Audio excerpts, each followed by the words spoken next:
আমি মোটা মুসা ঘর কিবা করবা কি করে কি করে हमको सिर्फ फांसी का सजा चाहिए। একটু পানি থাকলে দোষে তোমার আগে করতেন না একটা পানি পেশ লাগছে এই নি পানি পিয়াস মিটবো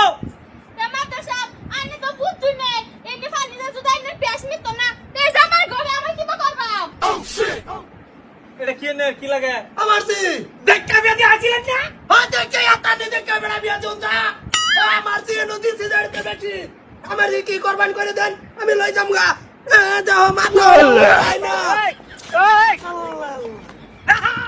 এই কথা দি তোমার থাম লাগবে कौन है ये? রাম দাদা বিয়া করার বয়স হচ্ছে না আবার বিয়া করো চিন্তা করো